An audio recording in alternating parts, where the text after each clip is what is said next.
start this week's class with Justo and Tony showing counter the punches and the circular elbow. Tony feeds the puño seis with a typical circular elbow, and Justo attacks and destroys everything with the pence attack. Again, we continue to cultivate the attitude to enter and attack, no matter what. This is the attitude of a predator.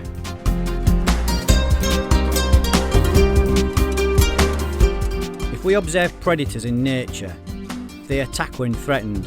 They never hesitate, only act. It's in their blood. We need to cultivate this emotional response, as it's also in our genetic history, as we are the most intelligent yet cruelest predators of all time.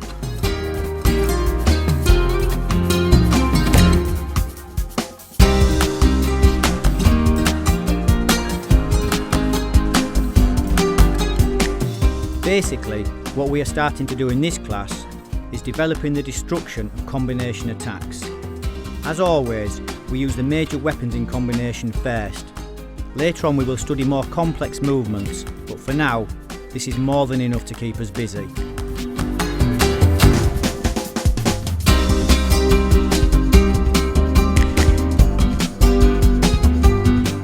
The technical development is simple to mimic, but to catch the essence is another story. So pay attention when training. As we have said 1,000 times already, copying a thing or saying, "Yeah, I got that," is one thing. Owning it and having the ability to apply it, well, that's a never-ending quest.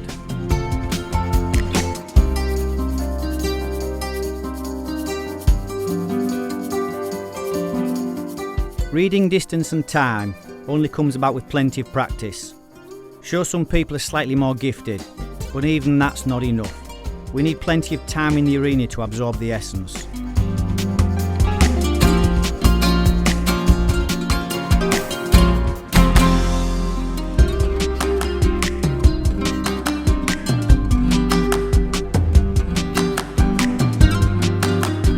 Destroying the kick in the street is a very interesting subject, and one that opens many doors of debate. But as we know by now, it's not about debating the matter, it's about sorting it out, and can it actually be done? And as you all know, yes it can, but be careful. The street has no mercy for the arrogant and the foolish.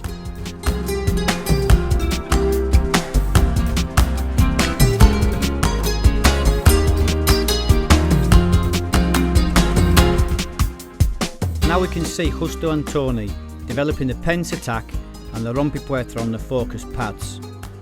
Tony feeds the standard 6 punches plus an elbow attack, and Justo, well, basically smashes everything with the pence attack.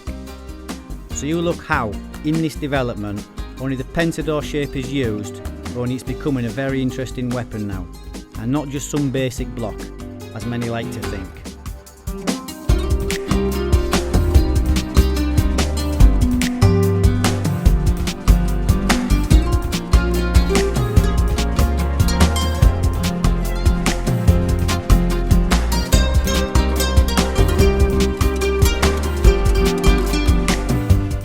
Don't forget, when we develop things in its technical form, we focus on the technical side of things, obviously. But don't forget, even though this is the objective, we must always be aware of the emotional content that flavours the physical application, because it's the emotional flavour and the understanding of it that fuels the application.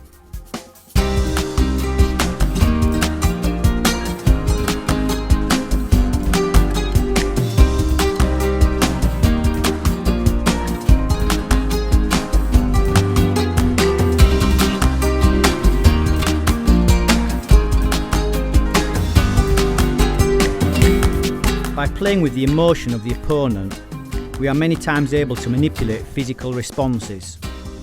These responses may seem simple when we are in a position to discuss or question them, but in the stress of the street, people don't have the time or the clarity to think clearly. Hence, if we can cause any kind of emotional disturbance, the opponent will quite often make stupid mistakes, and predators exploit stupid mistakes.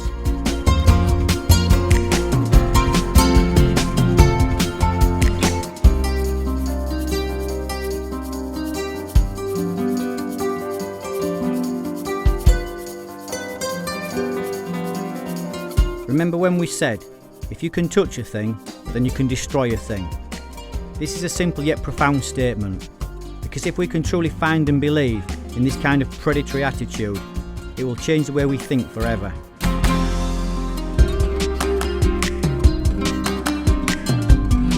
Any kind of passive defence in reality has no value in the street. The philosophical reasoning may be interesting, but the physical practicalities, well, they leave a lot to be desired. There are many stages of incident and many things that have their moment in time. But when it all kicks off, a passive nature has no place in the mind of a true predatory animal. Compassion is not in their field of thought, nor is losing.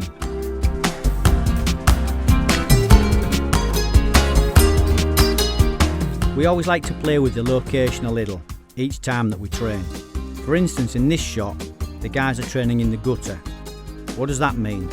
Well, another problem to take into consideration, like the curb.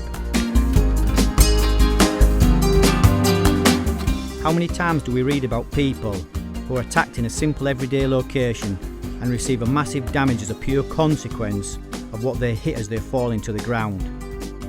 On the safety angle side of things, well, the guys know where they are and what they're doing, and their objective is environmental awareness, plus a degree of common sense, obviously.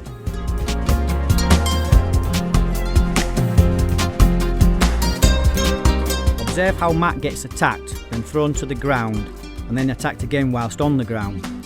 He climbs back up the opponent to continue his own attack. So you can see, if we play around with and constantly change the emotional reasoning behind everything that we develop, the same question can give many different answers in return.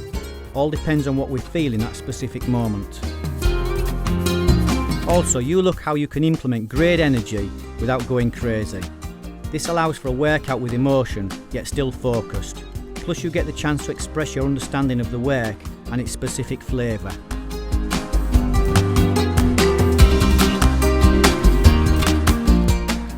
These last exercises we have been developing should really help us overcome a lot of the common misconceptions that exist in the minds of many martial artists.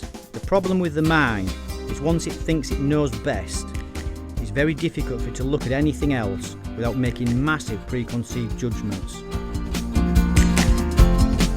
Attacking the kick will provoke many questions, and now we know this is the only way to discover new and interesting abilities.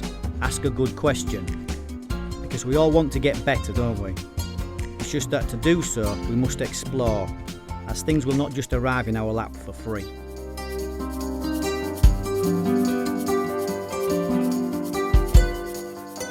I like in this shot how Tony gets wedged against the wall and Matt sends a really good knee in attack. Tony needs to be on the ball, he needs to feel the moment and apply what he's been studying in the class. It means we can develop all the same work but give our specific feel to it, as there is no right or wrong, only the moment and the answer we find.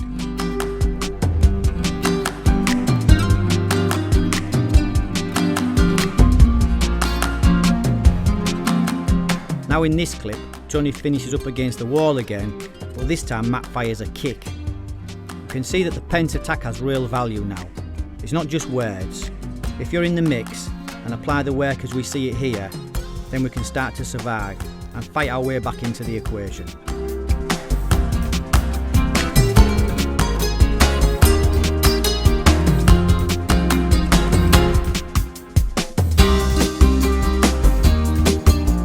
You look how the energy is really good here, yet everything is in control. It really starts to look and feel like a fight. The boys train like this constantly, hence they get really good. They develop a real feel for this kind of street training that helps them to seek out and question all kinds of problems. But in doing so, they find an awful lot of self-truths. This puts a stop to delusion and stupid questions.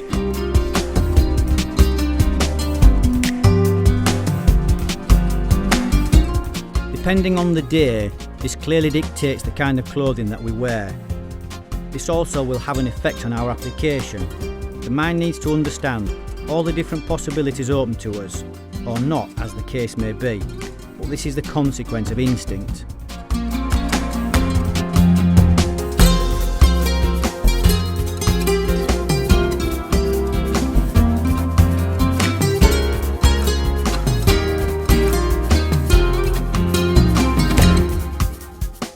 reason we talk about instinct so much, as this is in your blood reaction. It's all you really have. Yet if we learn how to really cultivate our instinct, we are able to operate in a fashion way above and beyond that of a typical person.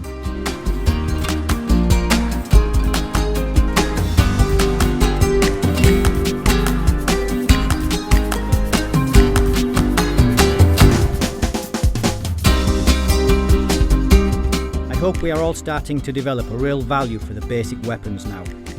By that I mean just how much work we need to put in, just to get them functioning well under a little pressure. It's definitely not as easy as people think, but you all know that by now, so this is good.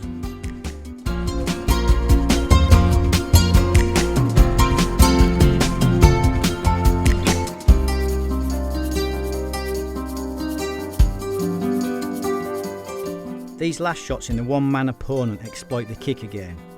I like this one in particular, and that's because Matt feeds a pretty good street kick. Tony gets a really good test of his abilities now. Obviously, caution is always in our minds, but that's why we build the work slowly, because it's like anything in life. If you know what you're doing, it becomes much easier. If you only think you know what you're doing, well, this is when you receive or get injured unnecessarily. When you watch the yellow belt students in the academy, they all look pretty impressive, and that's because at this stage of their training, they're starting to absorb a lot of good habits. This is the consequence of following a good solid training schedule.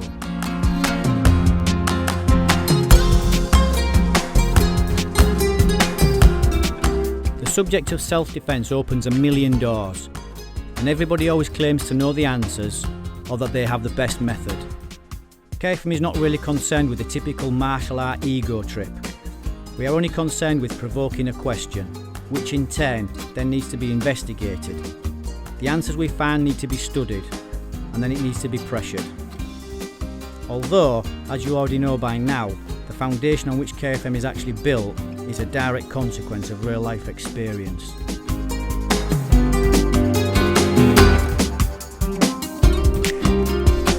You may be able to see that sometimes in the predator exercise, confusion and mistakes take place. Now, because it's on film, this could be easily edited out, but we like to show it as it really is. People make mistakes all the time.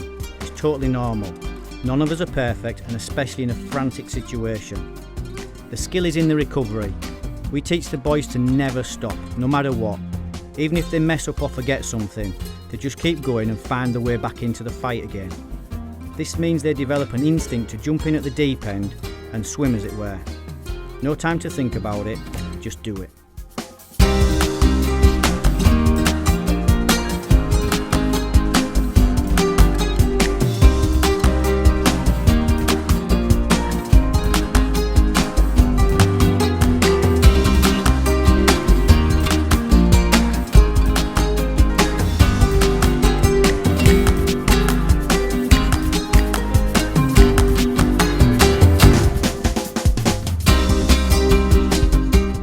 These kind of sink or swim mentalities help develop instinctive action reaction ability.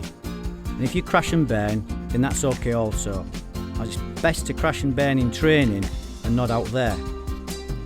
And if you're struggling, there is only one simple answer: more training. If you jump in enough times, you'll get there in the end. And believe it or not, it does get a little easier. How can that be, I hear you ask? Well, once you have a solid foundation, it means that even when the water gets too deep, you still have the basic ability to swim, which means you're able to stay afloat a little longer. It's when the basics are not in the blood, we're in trouble.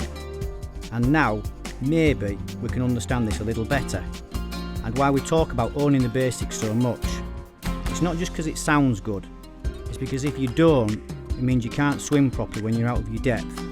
And the answer? Well, you decide, but it's not good whatever it is.